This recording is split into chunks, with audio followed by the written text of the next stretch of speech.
영국의 BBC 서울 특파원인 로라 비커라는 기자가 본인의 기사를 한국 언론들이 너무 왜곡했으니까 열이 받아가지고 트위터로 항의를 한 이런 해프닝이 일어났습니다. 아니 이분이 18일 날 또 18일이네요. 네. 트위터에 친애하는 한국 언론에게 라는 제목의 글을 올렸는데요.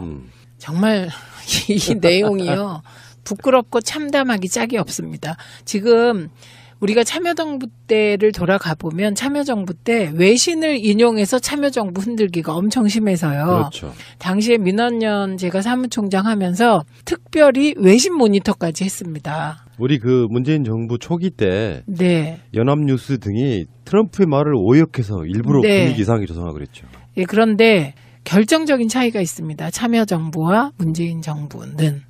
참여정부 때는 민원연이 외신을 따로 모니터하고 막 전문가를 동원해서 하지 않으면 사실 다들 관심이 없으셨습니다. 그러니까요. 그래서 속절없이 참여정부가 당한 측면이 있는데요. 문재인 정부는 문재인 정부를 외신으로 흔드는 게 허용되질 않습니다.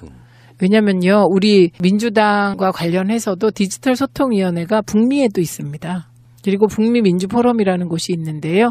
거기에 정말 영어를 엄청 잘하시겠죠.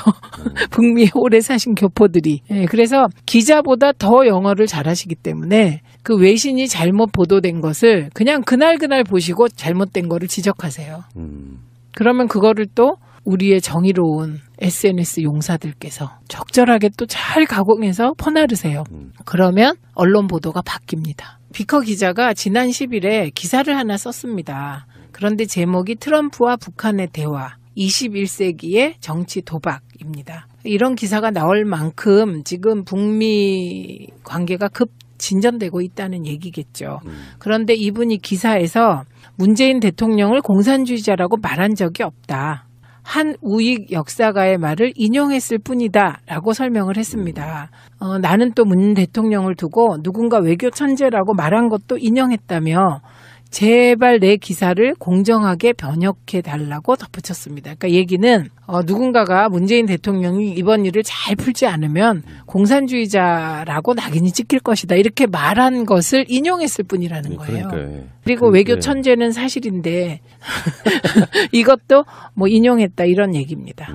전체적으로 보면은 BBC가 문재인 대통령에 대해 외교의 천재 또는 나라를 파괴하는 공산주의자 둘 중 하나가 될 것이다라고 보도를 했다고 했는데 네. 그게 이제 BBC를 인용한 건데 BBC의 기자는 어떤 사람의 말을 그렇게 전했을 뿐인데 BBC가 그렇게 이야기했다 이런 식으로 이렇게 오역을 하고 있다는 거죠. 그렇죠. 근데 우리나라 언론은 이런 일 많이 합니다. 그리고 뭐 이게 문제가 되면 뭐 그래도 당신들이 그 전문가와 입장이 같으니까 인용한 거 아니냐 또 이렇게 나올 가능성이 있는데요. BBC가 문재인이 공산주의자가 될 것이다. 혹은 문재인이 외교 천재다라고 규정한 거와 전문가의 말을 인용한 건 다른 거죠. 무게감이. 예. 여러 가지 의견을 듣는 가운데 한 가지 의견일 뿐인 것이고 네. 이 보수 매체가 어디일까요? 조중동 중에 하나인 것 같은데. 참. 자, 어쨌건 간에 그 비커 기자가 그전에도 한번 유명한 적이 있었죠. 문재인 대통령 신정 기자회견할 때 네. 이렇게 썼어요. 트위터에. 문 대통령은 열린 방식으로 진행된 기자회견에서 나온 모든 질문에 답하는데 1시간이나 해야 했다.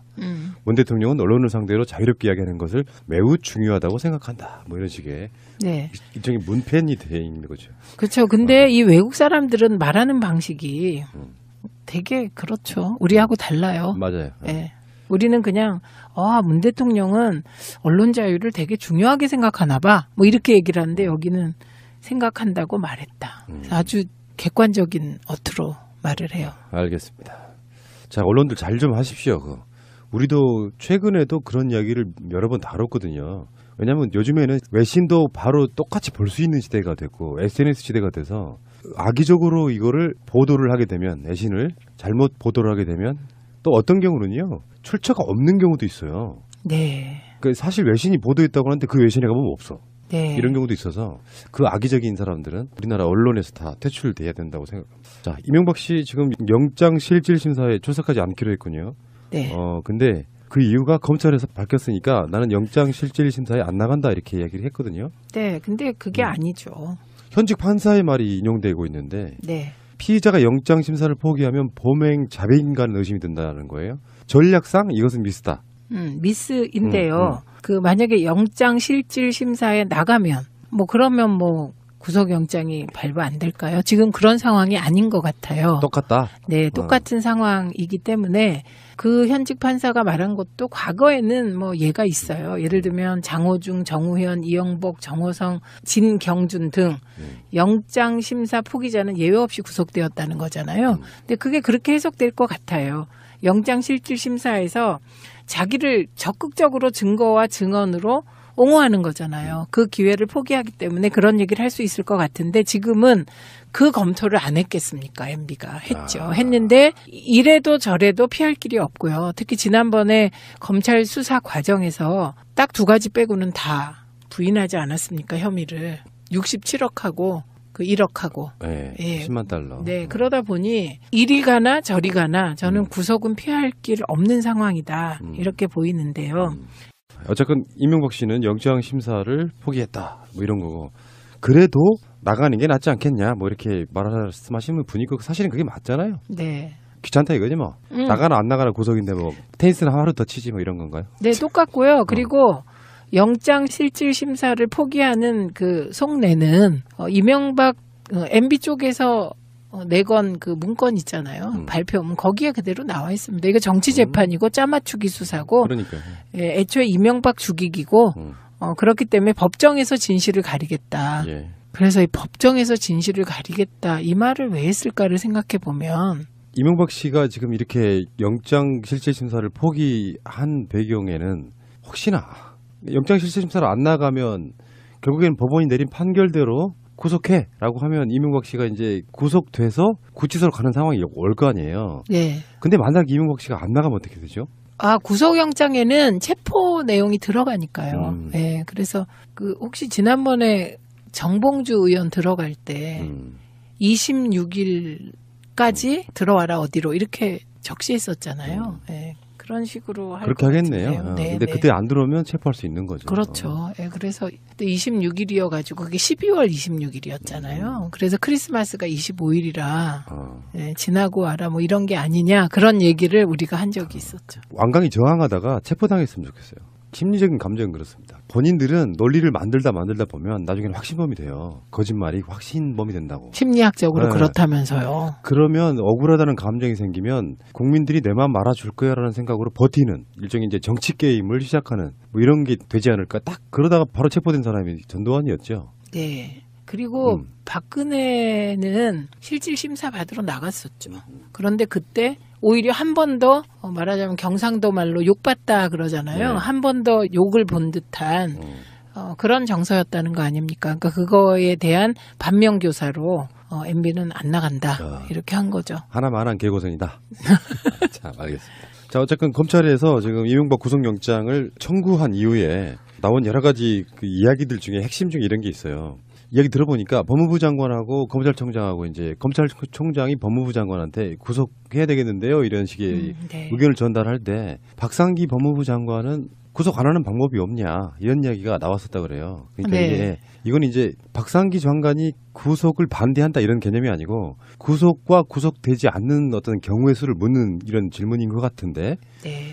검찰의 이야기는 그거예요. MB는 그 많은 혐의들 아까 말한 18개 혐의들 중에 하나만으로도 구속감인데 네. 더군다나 박근혜가 지금 국정농단으로 대통령이 파멸당할 정도의 이 상황에 박근혜 죄보다 MB 죄가 더 크다. 그러니 형평성 차원에서라도 이명박은 구속하지 않을 수 없다. 이런 논리더라고요. 아, 그렇죠. 그리고요, 박상기 법무부 장관 표현이 그거예요. 국격과 대외 이미지 등을 고려할 때 불구속 수사와 재판이 바람직하다. 이렇게 했다는 거잖아요. 그러니까 국격과 대외 이미지. 그런 얘기를 하는 거죠. 대통령 2명이 감옥에 있는 상황이 세계 보기 부끄럽다. 다른 나라 보기 부끄럽다. 이런 얘기거든요. 정무적 판단을 한 거고 그에 대하여 문무일 총장은 법과 원칙에 따른 판단을 강조했다고 합니다. 그래서 이건 수사팀 관계자도 똑같은 생각인데요. 통상의 형사사건에서 이 정도의 죄질이 무거운 사건은 구속수사를 해왔다.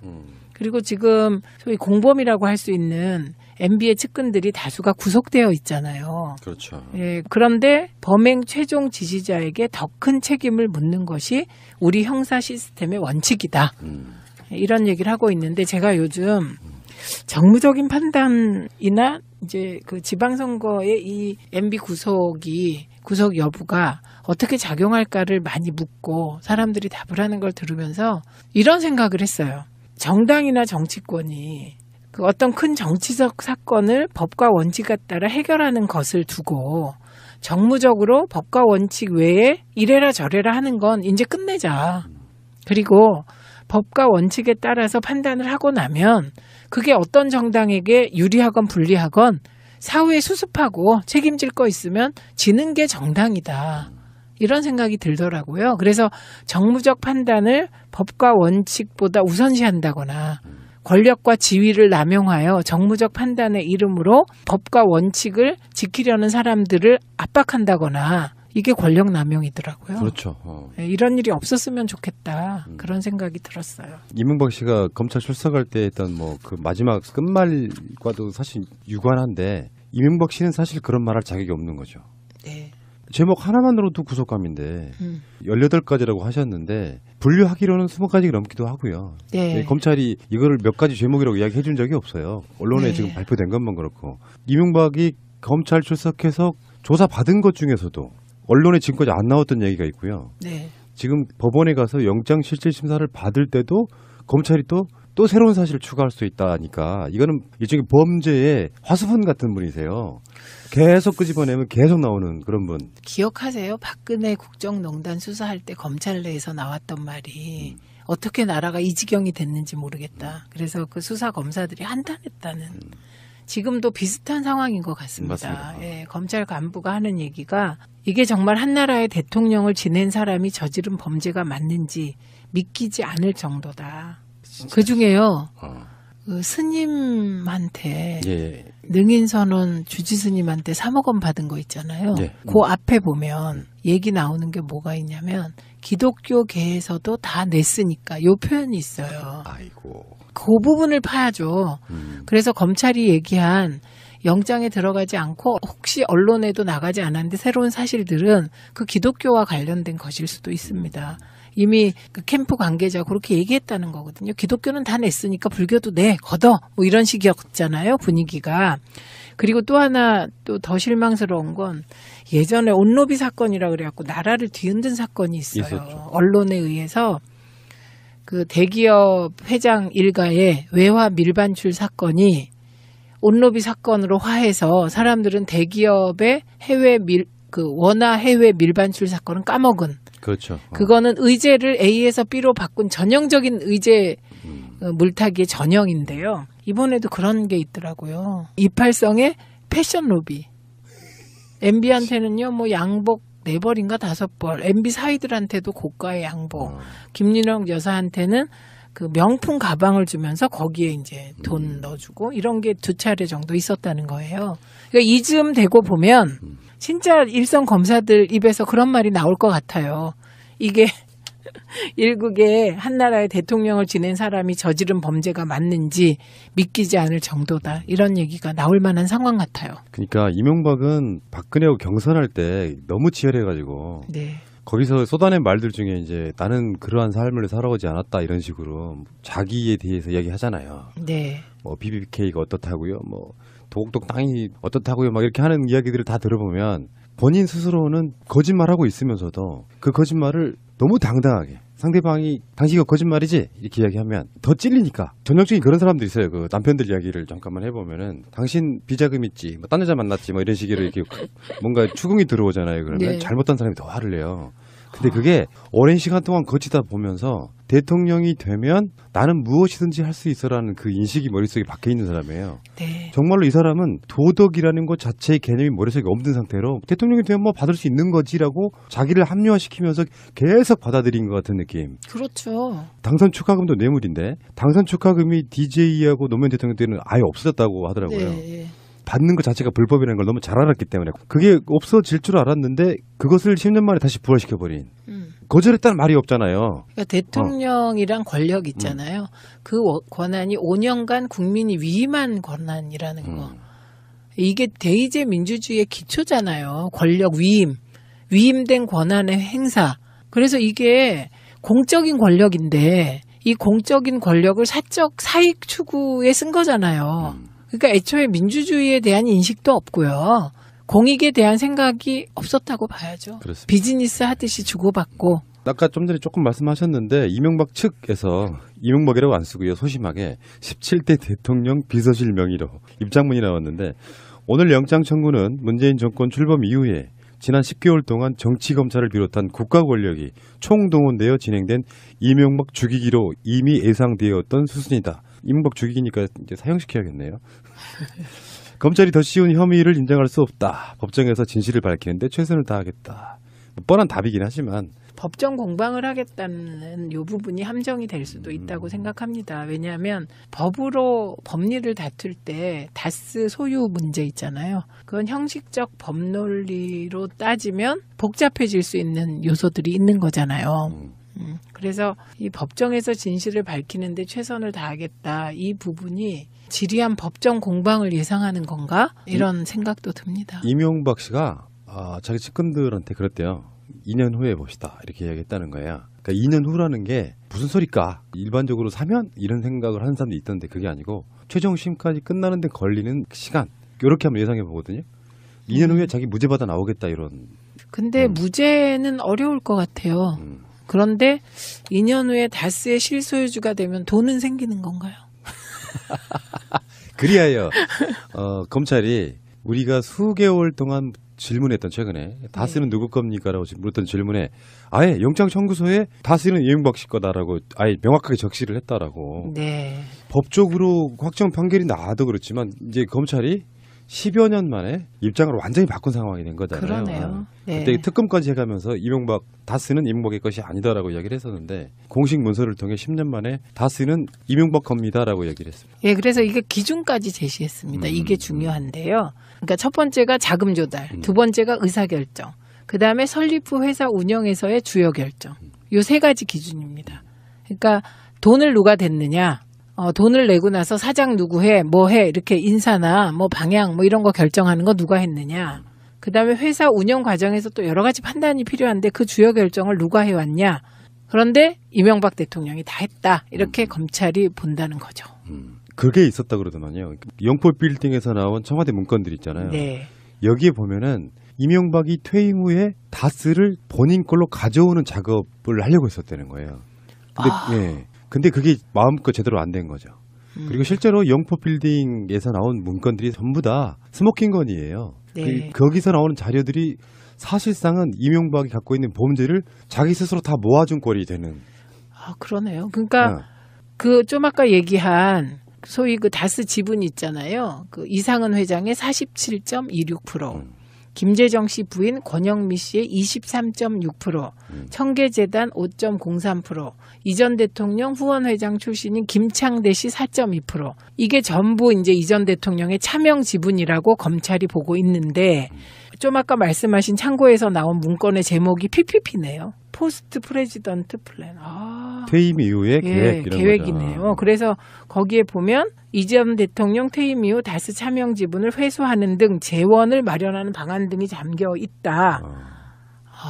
그럼 이게 또 조작이라고 얘기할 것 같은데요. 얘기하고 있어요. 이미. 그리고 이미 자락을 깔아놨죠. 이 대통령이. 이런 서류가 나온 건 다 조작이고 그리고 자기 측근들이 검찰에 가서 불었던 건 다 자기가 자기 살려고 하는 거짓말이고 나는 그러한 삶을 살아오지 않았습니다. 그래서 저는 이렇게 봐요. 그 이상은이든 권영미든 김창대든 자기 지분이라고 우기면 돼. 그렇죠. 우겨요. 그리고 이명박 씨가 이거 아니어도 사실은 다스 아니어도 감옥에서 평생 썩게 돼 있어요. 여기서 우기면 돼. 그리고 더 골 때리는 건 이시영이 전무에서 평사원으로 감금된 거 아시죠, 최근에? 네, 그것도 너무 너무 웃겨요. 너무 이렇게 속보이는 그러니까 이상한 게 이런 거예요. 우리를 다 그냥 국민 전체를 바보로 보나? 그런 생각이 들어요. 언론과 국민과 검찰과 바보로 보나 이런 생각이 드는데 그것도 셀프 강등이죠. 그게 소 읽고 영양간 결치는 거잖아요. 이미 알몸을 봐버렸는데 옷 입는다고 그게 사진으로 안 남아있냐고. 그게 법적으로 무슨 의미가 있을까 없을 것 같은데요. 저도 그 고민해봤거든요. 네. 무슨 공방이 갔을 때 우리 아들 지금 평사원이잖아라고 우길 만한 뭔가 법적인 근거가 있을까 생각했는데 바보 같은 짓이고. 네, 왜 없을 것 같아요. 그런 거 혹시 아세요? 꽁이라는 새 있잖아요. 꽁이 좀 두뇌가 좀 떨어지는 새라고 그래요. 그래서 누군가가 쫓아오면 최종적으로 머리만 숨긴대요. 머리만 숨기면 자기가 봤을 때는 자기가 안 보이는 줄 알고 딱 그 꼴이고 최근에 곰은 귀엽기나 하지. 그 이시영 씨가 관련이 있다는 무슨 뭐 탤런트 분이 연예계 은퇴? 우리가 그걸 다룬 게 한 3년 전이거든요. 그게 김무성 사위 마약과 관련해가지고 탤런트 뭐 누군지 아시죠? 네. 뭐 말할 필요 없고 다 아시는 네. 분들인데 네. 뭐 그분이 그러니까 전개해가지고 연예계. 전개네. 어떻게 보면 전개네. 네. 근데 이시영 씨하고의 어떤 관계가 좀 의혹이 있었잖아요. 네. 찌라시 수준의 이야기인데 뭐 최근에 어떤 상황들에 비추었을 때 연관이 있는 거 아니냐라는 의혹도 좀 있고 그렇더라고요. 또 다른 또 재밌는 의혹도 있고 그런데 그거 저는 믿지는 않고 어쨌건 간에 이시영은 이제 전무에서 평사원으로 강등됐는데 만약에 이동영이라든지 이상은이라든지 이런 사람들이 변심해가지고 완전 변심해서 네 아버지 감옥 들어가 있는 사이에 그냥 콩쥐와 파치처럼 이시영 아예 퇴사시키고 그리고 집은 다 가져가도 할 말은 없을 거 아니에요. 아니 지금은 그렇다는 상황이잖아요. 지금은 이상한 상황인 거예요. 그래서 이시영 입장에서는 네. 검찰을 응원해야 됩니다. 그렇죠. 그렇죠.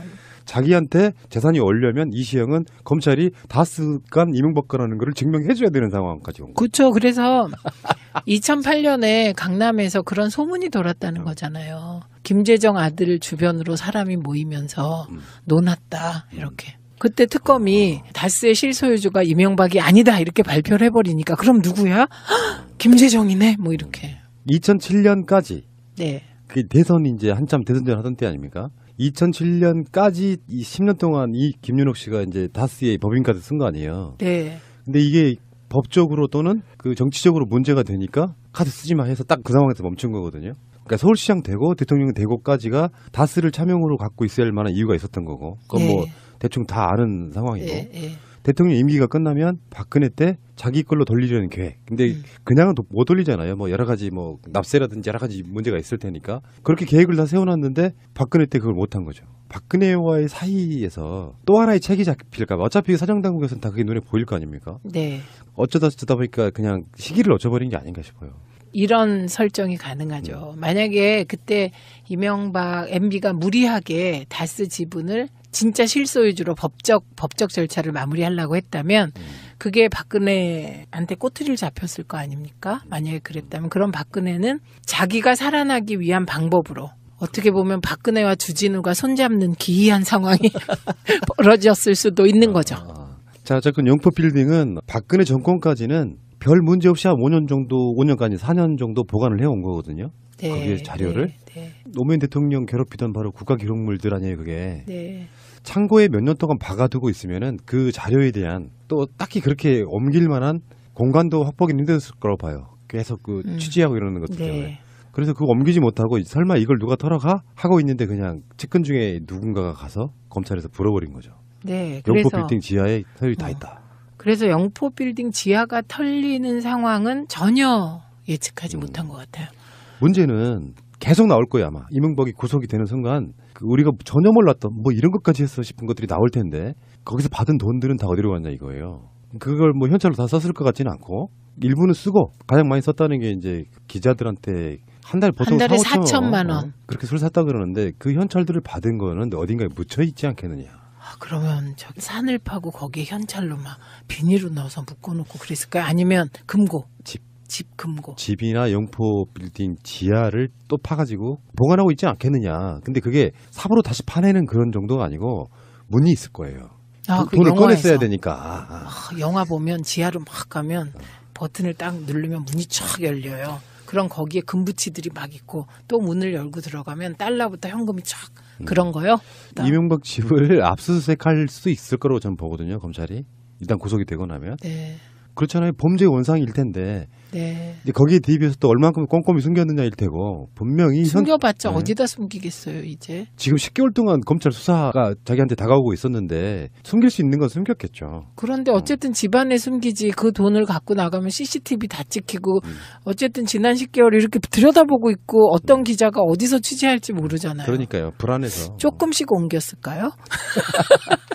가루로 만들어서 아니면 무슨 금 같은 걸로 이렇게 바꿔가지고. 근데 막 그런 거 보고 싶네요. 그러니까 궁금해. 예, 궁금해요. 버튼 딱 누르는데 쫙 열리고. 근데 그게 MB 집이라면. 희대의 범죄자 아니겠습니까, 사실? 그리고 그런 걸 만들었을 수도 있을 것 같아요. 왜냐하면 그 집 있잖아요. 집 수리하는데 지금 자태 수리하는데 40억 정도 들었다는 거 아니에요? 그래갖고 34억에 빚을 진 거잖아요. 집 수리 비용으로. 그러니까 그런 게 있을 수도 있겠어요. 참. 비밀의 집. 김윤옥 씨 이야기를 잠깐만 하겠습니다. 어떡해요. 진짜 하고 싶지 않은데. 명품백을 받은 게 한 건이 아니고 여러 건이에요, 여러 건. 그게 헷갈리시면 안 되는 게 아까 이팔성이 줬다는 백 2개 있잖아요. 그 백 2개 하나는 뭐 1억인가 뭐 이렇게 돈 액수도 1억 3억 너무 헷갈리시죠? 근데 그 명품백 2개와 지금 나오는 이 명품백은 별개입니다. 명품백이 이 양반은 뭐 보통 요즘에 여자분들이 그래도 많이 들고 다니는 있죠. 그거 아주 일반적인 건 아니고 네. 그 중에서도 비싼 거. 주로 이제 에르메스 같은 거. 그리고 사위가 사줬다는 노란 백도 또 있습니다. 그것도 등장했었어요. 의원님 백은 뭐예요? 궁금해요. 저요? 나 어디 갔지? 어디다 놨지? 차 안에 있나 보네요. 우리 딸이 사다 줬어요. 구리 시장 가가지고. 그런데 제가 들면 다 명품인 줄 알아요. 솔직히 명품백 있어요, 없어요? 하나라도. 제가요, 한두 개는 있을 것 같은데. 아름다운 가게에서 가방을 샀어요. 2만 원을 주고. 그런데 그게 명품백이었어요. 다스. 닥스? 그건 명품 아닌가요? 그래갖고 그 2만 원짜리였어요. 의원님이 보기에 명품, 김윤옥이 보기에는 중저가 상품. 아니요, 그거 아름다운 가게에서 2만 원 주고 샀어요. 중저가잖아요. 그래서 그거 하고 그다음에 또 하나 10,000원 주고 샀어요. 아름다운 가게에서. 그냥 보니까 들기가 편해서. 그래갖고 이제 그 10,000원짜리를 들고 제가 이렇게 19대 국회 때 국회에 나갔는데 갑자기 그 행정실에 있는 사람이 달려오더니 의원님 명품백 사셨네요. 그래. 저한테요. 그래서 제가 이거 아름다운 가게에서 10,000원 주고 샀는데요. 그랬어요. 그랬더니 그 사람이 언론이 의원님이 명품백을 들고 다닌다고 사진을 찍었는데 아름다운 가게에서 샀다 그러면 그게 안 통할 거니까 그걸 들지 말래요. 아니 뭐 닥스가 무슨 아이고. 닥스는 명품 아니거든요. 누가 그걸 명품이라고 해요. 그러니까 수준이 우리가 그런 거예요. 어쨌건 그 정두원의 경천 동지할 일부터 시작해가지고 그게 하나 나온 거죠. 지금 경천 동지할 하나가 명품백에 3만 달러 들어있었다. 예. 그래갖고 각서 나왔다. 지금 그거 하나 나온 거죠. 이야기는 서울신문하고 뭐 JTBC 등의 보도로 웬만큼 다 나갔고요. 네. 우리 뉴스로도 내보내서 청취자분들이 다 알고 있는데 명품백을 받아가지고 약속을 지켜라 뭐 이런 어떤 과정에서 이런 게 있어요. 그러니까 예를 들면은 이명박 자기는 여기저기서 돈 받잖아요. 근데 흔적이 안 남게 받는 방법이 있나 보죠. 근데 철없이 김윤옥 여사가 이렇게 막 받아가지고 문제가 되고 그 문제가 된 거를 외국에 있는 교포 언론사가 취재하겠다고 보도하겠다고 나오니까 그 사람들을 정두원 이런 사람들이 무마한 거잖아요. 근데요, 그 뉴욕의 한 교민신문 기자는 뭡니까? 2,800만 원인가 받고 기사 쓸라다 안 쓴 사람. 그러니까, 지금 뭐 하고 있는 거야, 이 사람은? 관련돼 있는 사람 중에 한 사람을 서울신문 인터뷰한 거를 봤거든요. 네. 이런 표현 하더라고요. 누가 또 이렇게 될 줄 알았느냐 하면서 이제 와서 뭐 후회하는 듯한 이런 인터뷰를 해요. 후회가 되죠. 근데 우리는 다 알고 있었잖아요. 그 당시에도 저 사람 대통령 되면 큰일 난다. 네. 다 알고 있었는데 뭐 새삼스럽게 와서 뭐 교포분이나 이런 분들 중에 보면은 뭐 미시 USA처럼 정의롭고 건전하신 분도 있지만 교포 중에는 그렇다고 하더라고요. 이야기 들어보면 박정희 시대에 건너가서 굉장히 이명박근혜스러운 분들도 꽤 있다. 네. 그런 분들 입장에서 뭐 이제 김대중 노무현 대통령 이후에 자기들 보수 우파라고 네. 불리는 사람들이 정권을 잡을 것 같으니까 너도 나도 할 것 없이 줄 서가지고 이렇게 선물 공세하고 이권 바라고 했다는 거 아니에요? 네, 네. 근데 그 이번에요. 이시영 씨 6억 4천만 원 강남 아파트 전세금 있잖아요. 그게 드디어 밝혀진 걸까요? 그게 추측이 많았어요. 이게 국정원 특활비다. 이상은이 준 거다. 막 많았잖아요. 그런데 이팔성한테 받은 것으로. 그러니까 이팔성이 김윤옥 여사에게 5억 원을 전달했고요. 그 5억 원이 시영 씨의 전세 자금으로 흘러 들어갔대요. 근데 이상한 건요. 왜 꼭 이렇게 받아서 해야 되냐고 6억 4천만 원을 돈도 많으면서 다 기부해서 다 기부해서 나는 돈이 없어. 아니 67억을 형이 빌려주는데 그 형한테 조카 전세자금 달라고 하면 되지. 67억은 빌린 건 맞는데 이자는 안 준 게 맞다. 뭐 이런 식이고. 아우, 지금 뭐 이상주가 283한테 돈 받은 게 총 22억이고요. 네. 그 중에 5억 원을 김 여사에게 전달했다. 이거거든요. 근데 그 네. 돈은 수표여가지고 그 이시영의 아파트 전세금을 얻는데 쓰였다. 뭐 이렇게 드러난 상황인데 네. 이거 보면은 돈을 모으는 사람들의 특성 중에 하나예요. 쌓아둔 돈은 꺼내기가 싫어요. 왜냐면 계속 돈이 들어오거든. 그 돈 받아가지고 그때 급한 대로 쓰는 거예요. 돈이 없어서 그런 게 아니라. 근데 다 기부해가지고 우리는 돈이 없어요라고 말씀하시면 그리고 변호사비 없다고. 그러니까 근데 그건 이해가 가요. 당연히 이거 왜냐하면 가죠. 변호사비가 지난번에 그 유영아가 30억 박근혜한테 받은 게 뭐 변호사비다 처음에 이렇게 얘기했었잖아요. 변호사비 쪼로 뭐 이렇게. 그럼 변호사비가 한 30억 정도 되면 아들 전세자금 할 때도 6억 4천만 원인데 5억을 이팔성한테 받고 이랬잖아요. 그런데 변호사비를 어딘가에서 끌어와야 되는데 그러니까 자기 보유 재산이 지금 없는 거잖아요. 차명 재산을 가져와야 되잖아요. 어딘가 있다니까요. 땅속 파보면 수십억 있어요. 그런데 그게 증명이 안 되잖아요. 그러니까 땅속에 숨어 있는 걸 가져오건 영화 같은 비밀 금고에서 돈을 가져오건 적어도 10억, 20억이 만약에 어디서 났다. 그러면 출처가 문제되기 때문에 그러니까. 변호사비를 조달하는데 애로가 있다. 이렇게 표현한 분이 한 분 계시더라고요. 있었죠. 그게 정확한 말이죠. 그렇죠. 돈이 없는 게 아니고 능력이 없는 건 아닌데. 그렇지. 변호사비를 조달하는데 애로가 있다. 이게 맞는 거죠. 저는 그런 예상 해봤거든요. 김백준이네 이런 사람들이 다 배신했잖아요. 네. 강훈 같은 지금 현재 이명박 변호사들이 조만간 이명박 욕하면서 변호사 안 하겠다고 나올 거예요. 너무 변호사비 짜게 줘서. 그 스타일로 보면 그렇게 보여요. 그리고 이제 지금 재산이 없다는 건 또 추징금과도 연관이 있을 것 같고요. 그러니까 지금 돈이 없어야 되는 상황이고 순식간에 뭐가 나오면 또 어디서 났냐 할 거고 이명박 출두할 때 자택이 왔던 자들이야 사실 쭉정이들이어서 이명박한테 기시억을 빌려줄 만한 능력들이 안 되는 사람들이고 네. 그러니까 변호사비가 없는 거 맞네요. 지금 보니까 없네요. 예. 어쨌건 변호사님들도 조만간 김백준, 김희준 같이 될 거라고 저는 확신해 봅니다. 그리고 김백준 씨가 지금 저런 행보를 보이는 거에 대하여 많은 사람들이 의혹을 가지고 있잖아요.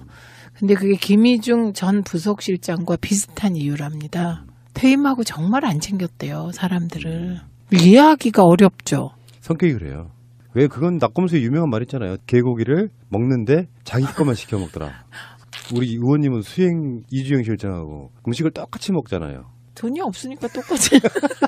이거 이명박 같은 스러우시네요 지금. 선서. 솔직하게 말하십시오. 네. 의원님은 민주당을 대표하는 논객으로 여기저기 방송 나가시잖아요. 네. 이미 이제 정계로 어떤 이유가 됐건 복귀하시지 않으면 종편 시사평론가계에서 얼쑤 탑에 오르게 생겼는데 돈 없다고 그러시면 어떡해요. 이명박 같은 말씀하시네요 지금. 잘 모르시는 말씀이세요. 일단 정치인은 일반 출연자의 출연료의 반밖에 못. 그리고 현역은 그나마 출연료도 안 줍니다. 네. 저는 이제 원외라 받는 거고요. 그래서 어쨌든 중요한 건 뭐 저보고 모닝 탄다고 뭐라고 하는데 돈 없어서 타는 거고요. 인정. 네. 그리고 19대 국회의원일 때도 모닝 탄 이유가 후원회 안 하니까 돈이 없어서 그런 거고 출판 기념회 한 번도 안 했거든요. 그러니까 딱 월급으로 산 거예요, 저는. 그러니까 돈 없어서 그런 거고 그리고 뭘 비싼 거 먹어봐야 밥에다가 김치 얹어 먹는 게 제일 맛있고요.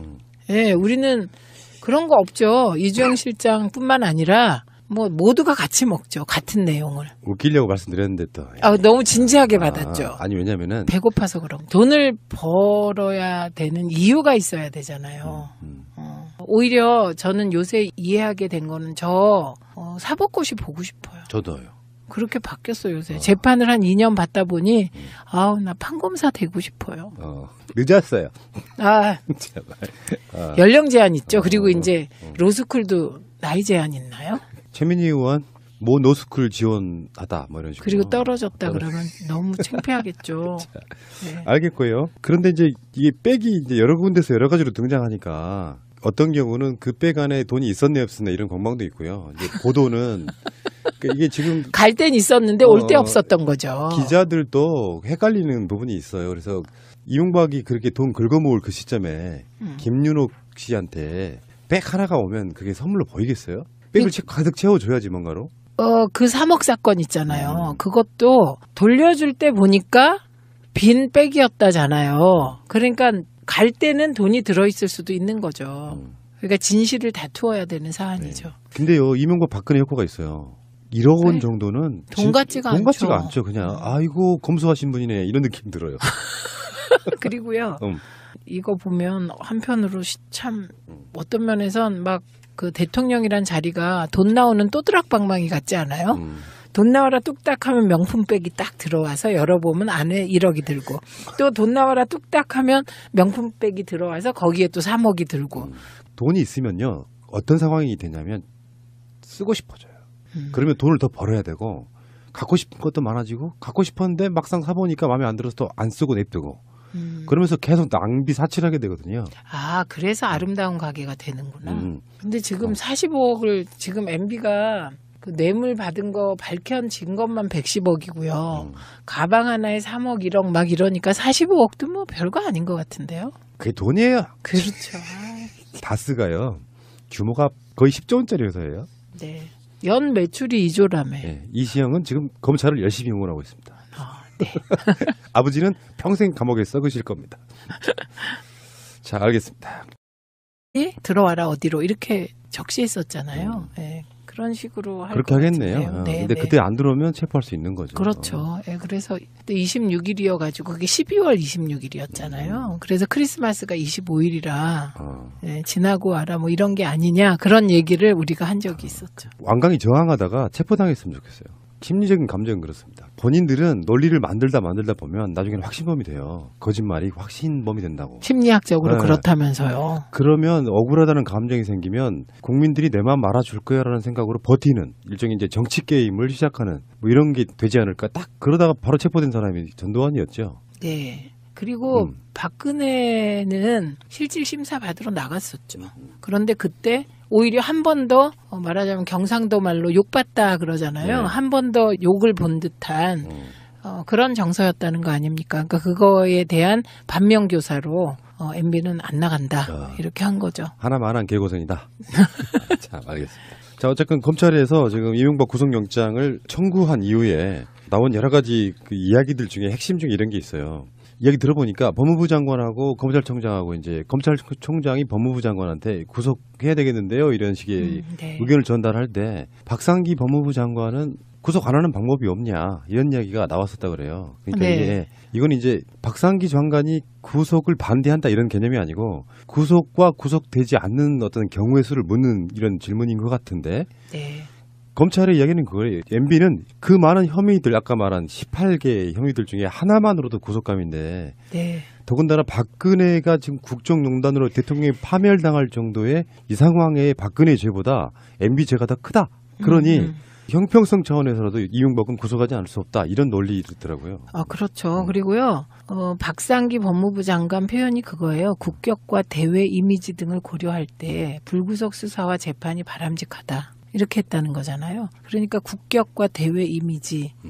그런 얘기를 하는 거죠. 대통령 2명이 감옥에 있는 상황이 세계 보기 부끄럽다. 다른 나라 보기 부끄럽다. 이런 얘기거든요.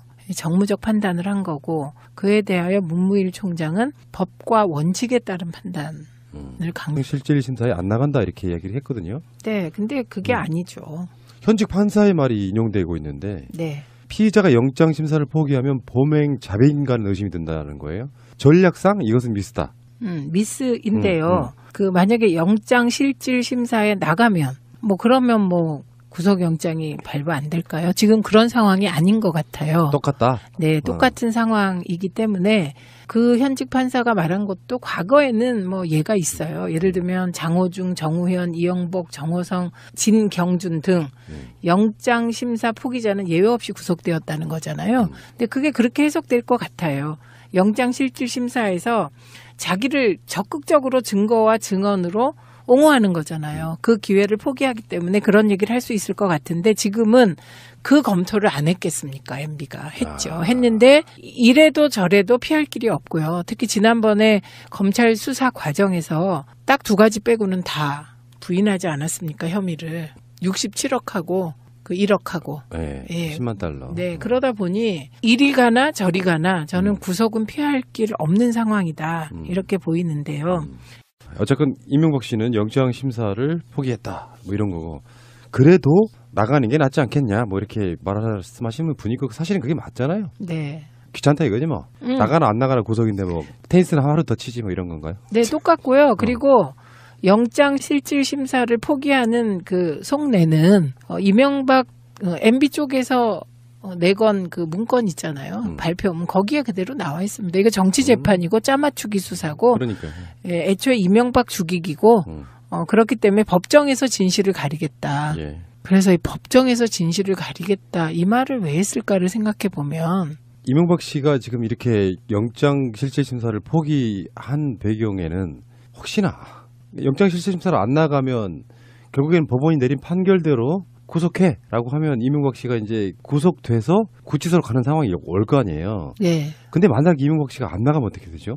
아, 구속영장에는 체포 내용이 들어가니까요. 네, 그래서 그 혹시 지난번에 정봉주 의원 들어갈 때 26일까지 영국의 BBC 서울 특파원인 로라 비커라는 기자가 본인의 기사를 한국 언론들이 너무 왜곡했으니까 열이 받아가지고 트위터로 항의를 한 이런 해프닝이 일어났습니다. 아니 이분이 18일 날 또 18일이네요. 아, 네. 트위터에 친애하는 한국 언론에게 라는 제목의 글을 올렸는데요. 정말 이 내용이요. 부끄럽고 참담하기 짝이 없습니다. 지금 우리가 참여정부 때를 돌아가 보면 참여정부 때 외신을 인용해서 참여정부 흔들기가 엄청 심해서요. 그렇죠. 당시에 민원연 제가 사무총장 하면서 특별히 외신 모니터까지 했습니다. 우리 그 문재인 정부 초기 때 네. 연합뉴스 등이 트럼프의 말을 오역해서 일부러 네. 분위기 이상하게 조성하고 그랬죠. 예, 그런데 결정적인 차이가 있습니다. 참여정부와 문재인 정부는. 참여정부 때는 민원연이 외신을 따로 모니터하고 막 전문가를 동원해서 하지 않으면 사실 다들 관심이 없으셨습니다. 그러니까요. 그래서 속절없이 참여정부가 당한 측면이 있는데요. 문재인 정부는 문재인 정부를 외신으로 흔드는 게 허용되질 않습니다. 왜냐면요, 우리 민주당과 관련해서도 디지털 소통위원회가 북미에도 있습니다. 그리고 북미 민주포럼이라는 곳이 있는데요. 거기에 정말 영어를 엄청 잘하시겠죠. 북미에 오래 사신 교포들이. 네, 그래서 기자보다 더 영어를 잘하시기 때문에 그 외신이 잘못 보도된 것을 그냥 그날 보시고 잘못된 거를 지적하세요. 그러면 그거를 또 우리의 정의로운 SNS 용사들께서 적절하게 또 잘 가공해서 퍼나르세요. 그러면 언론 보도가 바뀝니다. 비커 기자가 지난 10일에 기사를 하나 썼습니다. 그런데 제목이 트럼프와 북한의 대화. 21세기의 정치 도박입니다. 이런 기사가 나올 만큼 지금 북미 관계가 급 진전되고 있다는 얘기겠죠. 그런데 이분이 기사에서 문재인 대통령을 공산주의자라고 말한 적이 없다. 한 우익 역사가의 말을 인용했을 뿐이다 라고 설명을 했습니다. 나는 또 문 대통령을 두고 누군가 외교 천재라고 말한 것도 인용했다며 제발 내 기사를 공정하게 번역해 달라고 덧붙였습니다. 그러니까 얘기는 누군가가 문재인 대통령이 이번 일을 잘 풀지 않으면 공산주의자라고 낙인이 찍힐 것이다. 이렇게 말한 것을 인용했을 뿐이라는 거예요. 그러니까요. 그리고 외교 천재는 사실인데 이것도 뭐 인용했다 이런 얘기입니다. 전체적으로 보면은 BBC가 문재인 대통령에 대해 외교의 천재 또는 나라를 파괴하는 공산주의자 둘 중 하나가 될 것이다라고 보도를 했다고 했는데 네. 그게 이제 BBC를 인용한 건데 BBC의 기자는 어떤 사람의 말을 그렇게 전했을 뿐인데 BBC가 그렇게 이야기했다 이런 식으로 이렇게 네. 오역을 하고 있다는 거죠. 그렇죠. 근데 우리나라 언론은 이런 일 많이 합니다. 그리고 뭐 이게 문제가 되면 뭐 그래도 당신들이 그 전문가와 입장이 같으니까 인용한 거 아니냐 또 이렇게 나올 가능성이 있는데요. BBC가 문재인이 공산주의자가 될 것이다. 혹은 문재인이 외교 천재다라고 규정한 거와 전문가의 말을 인용한 건 다른 거죠. 무게감이. 거죠. 예. 여러 가지 의견을 듣는 가운데 한 가지 의견일 뿐인 것이고 네. 이 보수 매체가 어디일까요? 조중동 중에 하나인 것 같은데. 참. 자, 어쨌건 간에 그 비커 기자가 그전에도 한번 유명한 적이 있었죠. 문재인 대통령 신정 기자회견할 때 네. 이렇게 썼어요. 트위터에. 문 대통령은 열린 방식으로 진행된 기자회견에서 나온 모든 질문에 답하는데 1시간이나 해야 했다. 문 대통령은 언론을 상대로 자유롭게 이야기하는 것을 매우 중요하다고 생각한다. 뭐 이런 식의 네. 일종의 문팬이 돼 있는 거죠. 그렇죠. 근데 이 외국 사람들은 말하는 방식이 되게 그렇죠. 우리하고 달라요. 맞아요. 네. 우리는 그냥 문 대통령은 언론 자유를 되게 중요하게 생각하나 봐. 뭐 이렇게 얘기를 하는데 여기는 생각한다고 말했다. 아주 객관적인 어투로 말을 해요. 알겠습니다. 자, 언론들 잘 좀 하십시오. 우리도 최근에도 그런 이야기를 여러 번 다뤘거든요. 왜냐하면 요즘에는 외신도 바로 똑같이 볼 수 있는 시대가 됐고 SNS 시대가 돼서 악의적으로 이거를 보도를 하게 되면, 외신을 잘못 보도를 하게 되면 또 어떤 경우는요, 출처가 없는 경우도 있어요. 네. 사실 외신이 보도했다고 하는데 그 외신에 가보면 없어. 네. 이런 경우도 있어서 그 악의적인 사람들은 우리나라 언론에서 다 퇴출돼야 된다고 생각합니다. 자, 이명박 씨 지금 영장실질심사에 출석하지 않기로 했군요. 네. 근데 그 이유가 검찰에서 밝혔으니까 나는 영장 조했다고 합니다. 그래서 이건 수사팀 관계자도 똑같은 생각인데요. 통상의 형사 사건에서 이 정도의 죄질이 무거운 사건은 구속 수사를 해왔다. 그리고 지금 소위 공범이라고 할 수 있는 MB의 측근들이 다수가 구속되어 있잖아요. 그렇죠. 예, 그런데 범행 최종 지시자에게 더 큰 책임을 묻는 것이 우리 형사 시스템의 원칙이다. 이런 얘기를 하고 있는데 제가 요즘 정무적인 판단이나 이제 그 지방선거의 이 MB 구속 여부가 어떻게 작용할까를 많이 묻고 사람들이 답을 하는 걸 들으면서 이런 생각을 했어요. 정당이나 정치권이 그 어떤 큰 정치적 사건을 법과 원칙에 따라 해결하는 것을 두고 정무적으로 법과 원칙 외에 이래라 저래라 하는 건 이제 끝내자. 그리고 법과 원칙에 따라서 판단을 하고 나면 그게 어떤 정당에게 유리하건 불리하건 사후에 수습하고 책임질 거 있으면 지는 게 정당이다.